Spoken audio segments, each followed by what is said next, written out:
The 7 bones of creative power. So instead of a nicely stitched up healed scar we can, go and be proud of, we go around pushing a dirty sharp stick into the wound all the time to keep it open and festering because we found out that we could get more rewards and free shit for being a professional hurt person. Does that ring any bells on someone you know? If the world can get the simple nature of a rooster so wrong, what else are they lying to you about? About you and who you are and what you should be doing.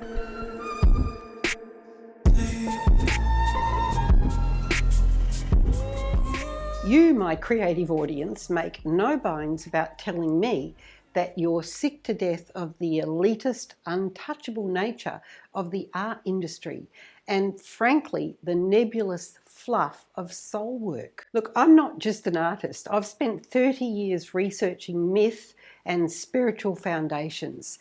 And if that's taught me anything, it's that soul work is hands-on. It's not like destined for tarot cards in secret temples. It's just the hard work of everyday life. It's getting your hands dirty, falling over in the mud, and proving the existence of courage and faith over and over in impossible circumstances. My 7 bones are based on soulmaking, not career guidance. They're more like a survival guide for the creative soul that underpins any career that you take on. You don't just need to be an artist to get this. So my core message is over and over that you're born knowing who you are. You may not be conscious of it, but you actually do know in the depth of your soul. And then the world spends your lifetime trying to make you forget your original template. That's the problem. Getting this stuff off our back. Creativity is the path back to who you are, but it requires this particular kind of fierce autonomy. And yes, including these practical periods of often obsessive skill building, as we all know. We think that this is it, this is the answer to everything, so we become obsessive about it. It's the only way to learn. And this obsessive skill building is really just in the service of freeing yourself from the actual prison that skills can lock you into, ironically.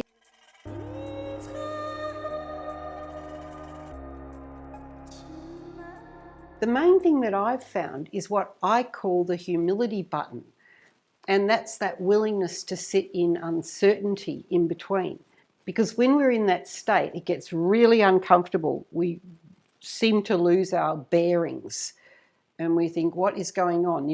That's when the imposter syndrome kicks in. The work that you do through your lifetime, no matter what your vocation, isn't about perfection. And it's definitely not about institutional validation. That's a big one that you've got to get sorted out in your head because that's the one that will block you. It's really about transformation, specifically taking the raw material, especially of your wounds, anger and experience through your life, and we all have it, and alchemizing that into something that serves you rather than imprisons you. You'll know the difference because one of them will trap you and the other one will make you go, whoa. Funny thing is though, when you get this and you get it rolling, what you're doing for yourself, what you're transforming in yourself and you put into your work, it radiates out and other people that look at your work actually see it and enjoy it and can benefit from it as well. That's the really big kickback.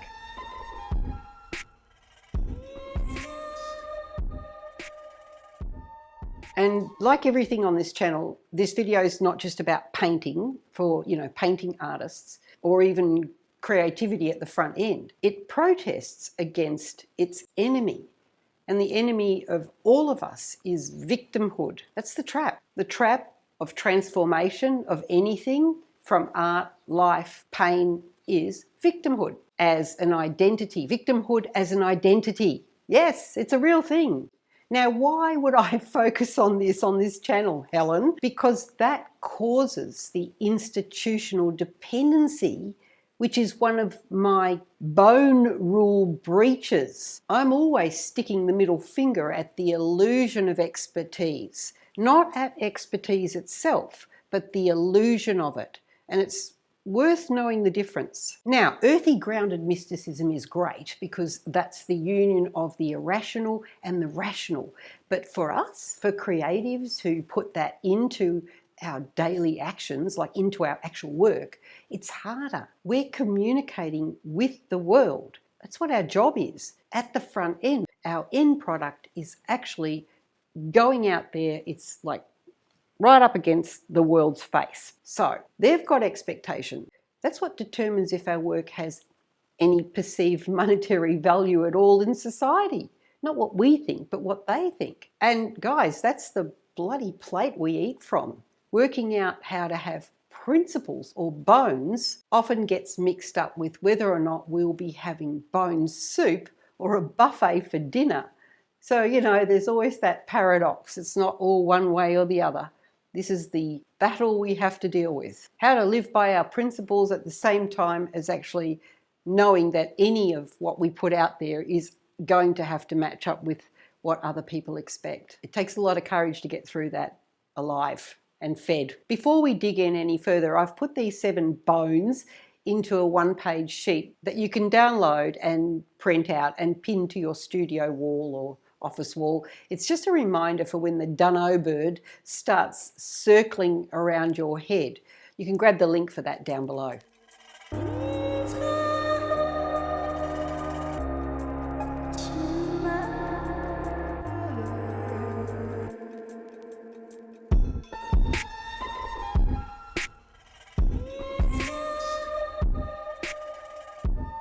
And the first bone, the one that holds the whole skeleton together, is learning to trust your own pulse again. You can't trust yourself if you don't know yourself. And you can't begin to know yourself unless you consider that there is more to yourself than what you're told you are.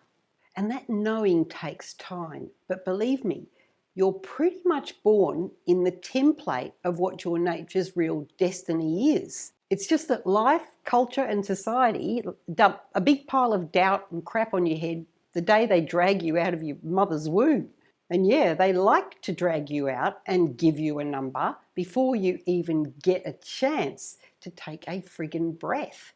The system is terrified of you escaping its claws, and it hovers at the foot of your mother's birthing bed with a clipboard and a government branding stamp. Boom, checked in. Gotcha.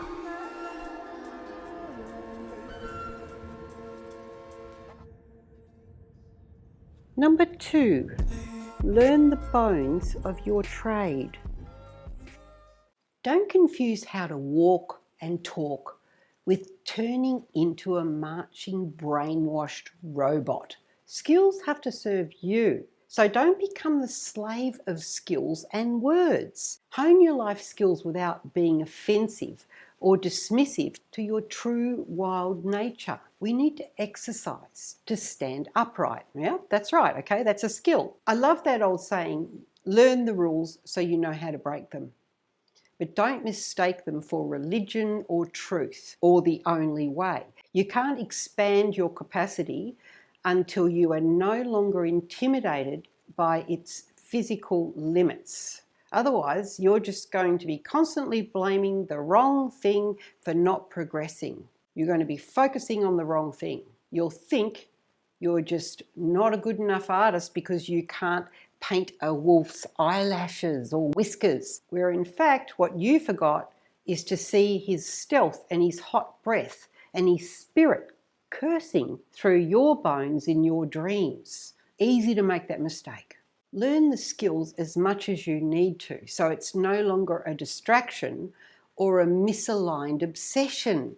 Learn as much as you need to learn and then get back to your work. You will be obsessive because you are a highly loaded, passionate person who will burn through things far quicker than most other people. If you don't do that, if you don't get back to your own work, if you don't learn and then move on, you're going to always have this imposter thing going on. The imposter syndrome is caused by the very fact that you're doing too much skill learning and not doing enough listening to your own expression using skills that you've learned. So don't go overboard. You have to know when to stop that, or you'll never sail your own powerful speedboat out into the sea. You'll be stuck on not being good enough all the time. You know, there's always a little bit more we can make more perfect. It never finishes.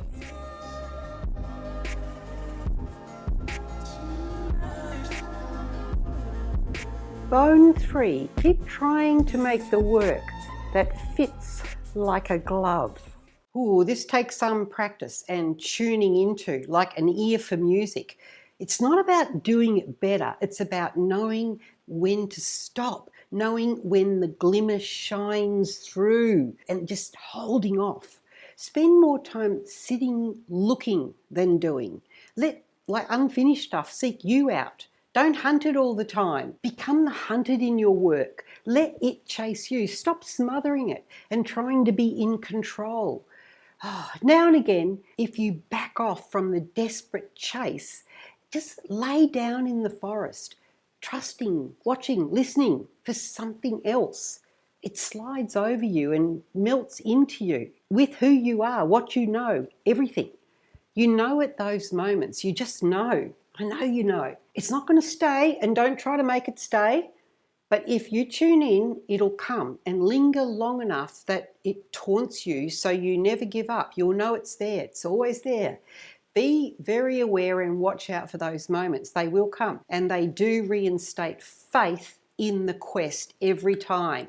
You know the moments. We call them all sorts of things, you know, an encounter with the muse. That's where we just lay down and listen and wait and let it hunt us. Get yourself into that humble pose now and again. Works wonders. That's that don't know.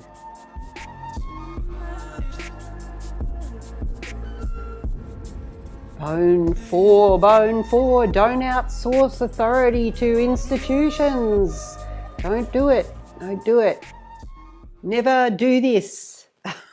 On so many levels, it wastes so much time. Do anything but take their dirty crime money. Treat all authority like a drunk driver. We have to deal with them, but never ever get in their car and stay off the road if they're out and about. You know better, all right? Assume that always. Now don't forget, if you're feeling the weight of these or getting confused, you don't have to memorise them. They're all on that one-page PDF I mentioned down below.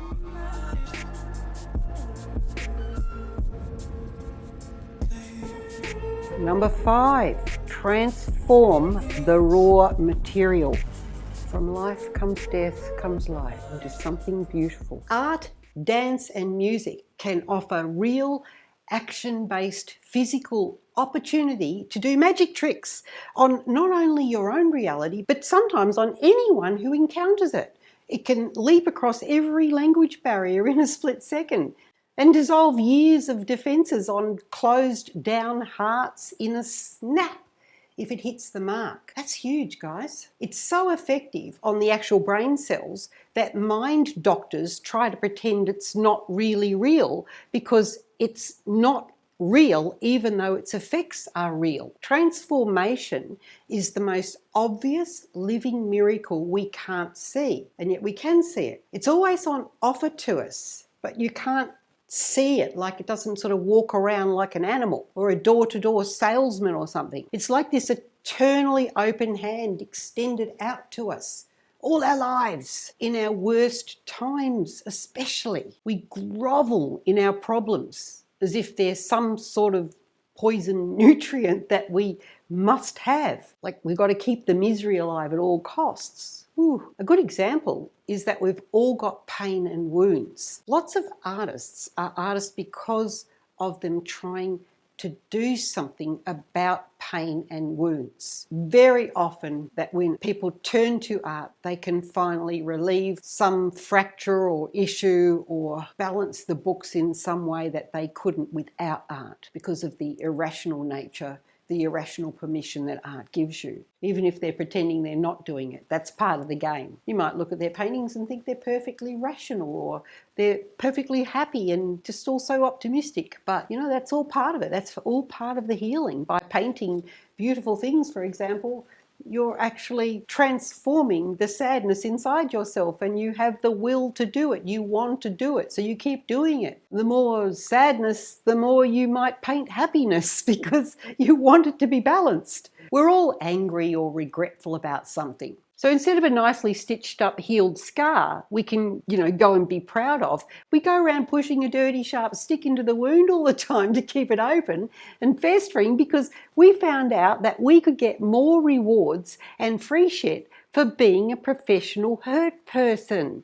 Does that ring any bells on someone you know? Don't be a professional victim. It's boring. Learn how to sew. Sew the darn thing up. Put a patch on it. And turn it into something new, like a quilt or something. Use some super glue if you have to. Good artists are good at winging it until it transforms. That's because they trust that something back in the forest of the unknown will come along eventually if they just don't panic. They know that sometimes you have to fake it till you make it. The idea is to keep the sewing machine running. If the forest gets dark and you can't see, then lay down and wait for it to find you. Don't be scared. If you're mad about something, you'll never get justice. Just get revenge instead by transforming it, like we did with the octopus in the last video. We can't undo the origin of misery, guys, so why hover on it? Seriously, Mother Nature's coming for the fuckers eventually. If you can't see her dust on the horizon, Mother Nature, or the sparkle of her sheriff badge soon enough, then just create it. Bring the justice. Paint, write, sing. Sing it into existence. Don't forget, remember my favourite saying, the universe rearranges to accommodate your picture of reality. Is proof in this. And if the victory over the misery of their deeds or horror of your child is only in your head, it's in your heart, right? It's not imagined, but it is imagined. It's in your head, so therefore it's in your heart. It affects your heart. So if you can transform that, you've changed your destiny. That's not new news. And then what you become is a hero, no longer a victim. So the art of shifting out of the victim stance into the hero stance is the changing of how you see things. Are you keeping the wound open because there's benefits to you of doing that? Think about it, be honest. Or are you closing that up, getting that cotton and stitching that thing up nicely, good nice little blanket stitch, and turning it into something beautiful and wonderful? That's transformation.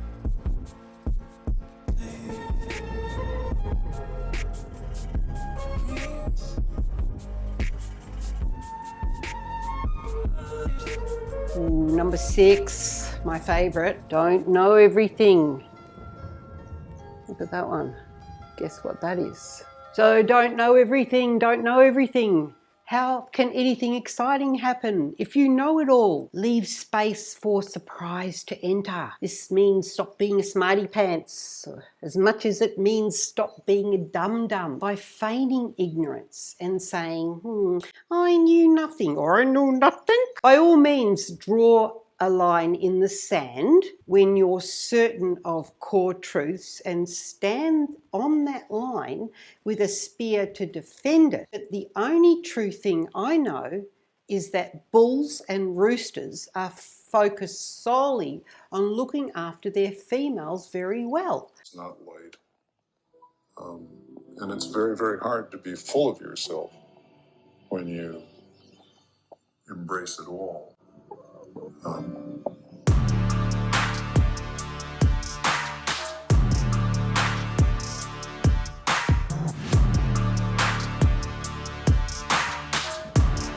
And in exchange, they have as much sex with them as possible. That's a truth. That's because I have seen that with my own eyes, in action, and they didn't care that I was watching.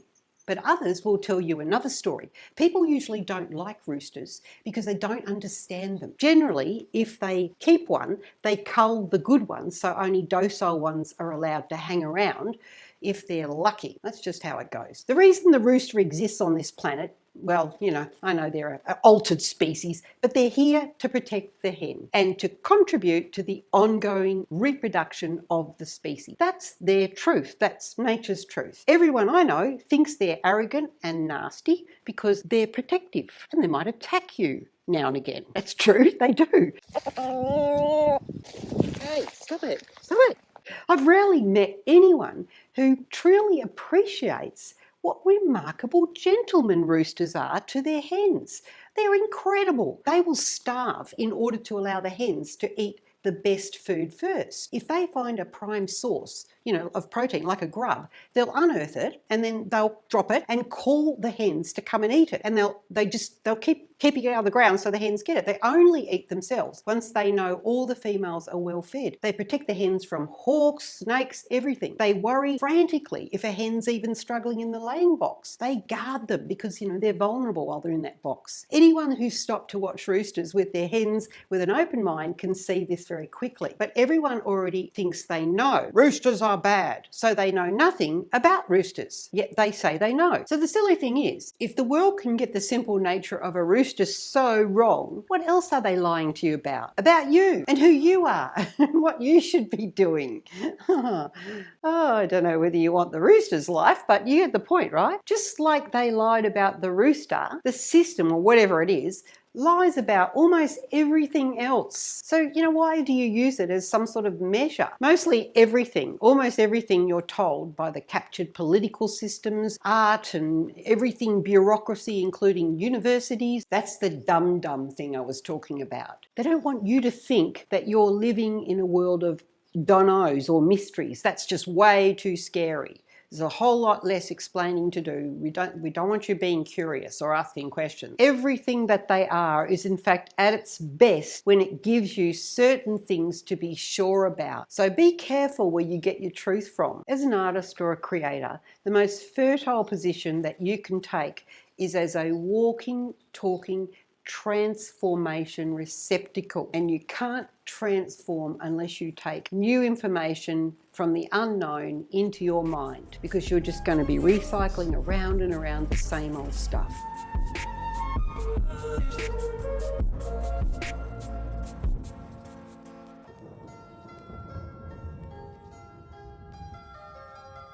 Number 7, understand the sublime relationship between the rational and the irrational. Look at that. Beautiful, isn't it? One lives in the mind and the other exists offshore. Yeah, like, tax haven stuff. They're different. Learn who they are so you can respect their roles. The imagination and the intellect are a team or a partnership of massive potential and power once you learn how to use them together. Full respect for both. So there they are, guys. That's my 7 bones. So this isn't like a full life recipe. It's a skeleton. Now it's up to you to put the meat and the spirit on those bones, your own meat and spirit. Stop waiting for the art or whatever authorities to give you the map. They're driving drunk on power and arrogance. It's just pointless. I put in the stuff about the victimhood because that actually really matters to me because of my own personal experience. And I know that the only way forward is to actually get to and start sowing. You gain nothing by staying ground in the past. The only people that benefit from you remaining a victim are people that are profiting from it. So pick up your needle, get your sewing machine running and mend all the holes and tears and turn what was into what it can be if you sew on regardless of the past. And now don't forget to download the 7 bones wall sheet down below, which might be helpful. So go to work or else I'll see you for a lay down in the forest. See this? This is me. Who's that? That's Chai, who wants to eat me. Whoops. See these? These are mealworms. Chai, eat the mealworm. Here. This is chook food. Mealworms. Even the chooks are reluctant. So see those mealworms? That's what Klaus Schwab wants you to eat. It's chook food. They're trying to trick you. I guess. Ow! See? They're eating me. They'll eat you if you lie down. Life is pretty much about who's going to eat who, I think. Mealworms. Well, actually, worms do eat you when you go into your grave.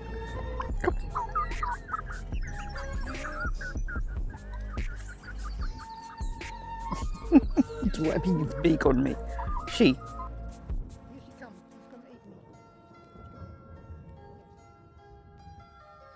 I told you this one has intentions of feasting upon me.